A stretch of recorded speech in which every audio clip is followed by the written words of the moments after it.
Welcome to the news at 6. I'm Doug Petcash.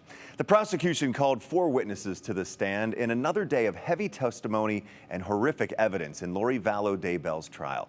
She's charged with murder, conspiracy to commit murder, and grand theft in the deaths of 2 of her kids, JJ and Tylee. Vallow is also charged with conspiracy and theft in the death of her husband, Chad Daybell's late wife, Tammy.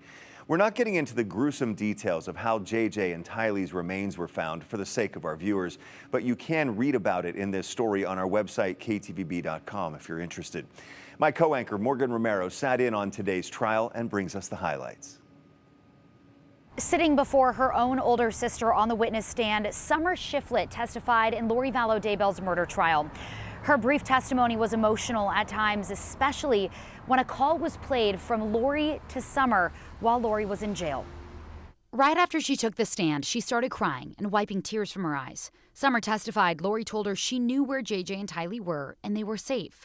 Summer said she trusted her initially, but after her niece and nephew's bodies were discovered on Lori's husband Chad Daybell's property on June 9th, 2020, that trust was shattered. In that jail call a couple weeks later, Summer is heard sobbing uncontrollably, demanding answers from Lori about what happened to the kids.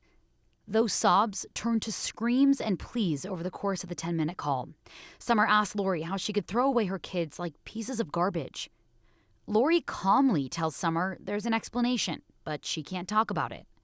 During cross-examination, Summer told the defense she could never have imagined Lori doing anything to hurt her children, let alone kill or conspire to kill them.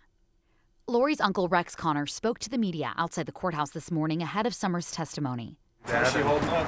Well, it's tough on her, as it would be on anyone. I mean, the whole process is tough on anyone in there, and we aren't looking forward to seeing pictures. They said we're going to see today, so that'll be tough on everyone. So we're looking for a tough day.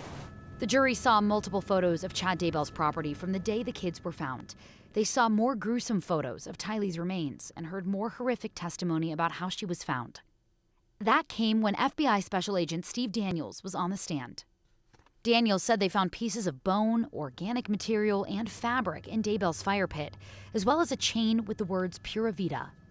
When investigators dug next to the pet cemetery on his property, they found more pieces of bone and smelled decomposing human remains. That was later determined to be Tylee's burial site. JJ's grandpa, Larry Woodcock, knew today would be heavy. During the testimony today, I don't think I'm staying in court because it doesn't do anything, but just, yeah, it makes you, it's depressing. It's severely depressing. And so I doubt if I'll stay in court for that. FBI Special Agent Nick Balance was also back on the stand to start the morning.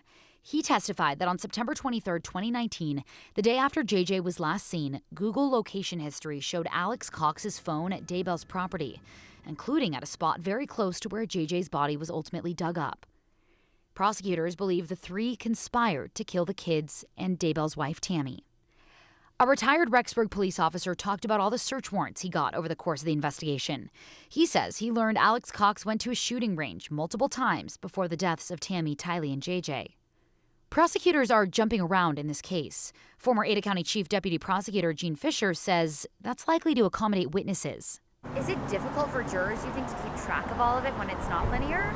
I think it certainly can make the story a little bit harder to follow, and memory being what it is, being such a long case. So that's why it's really going to be on these prosecutors to be able to weave it all together and put it in a cohesive ending, for their conclusion and their arguments at the end of this case. Vallow's trial will pick back up at the Ada County Courthouse Wednesday morning at 8:30 with more testimony from FBI Special Agent Steve Daniels. We do expect that, again, to be pretty heavy.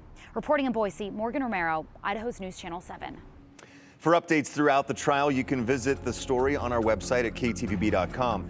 And for more in-depth coverage from court, scan the QR code on your screen for a link to all of our coverage of the trial.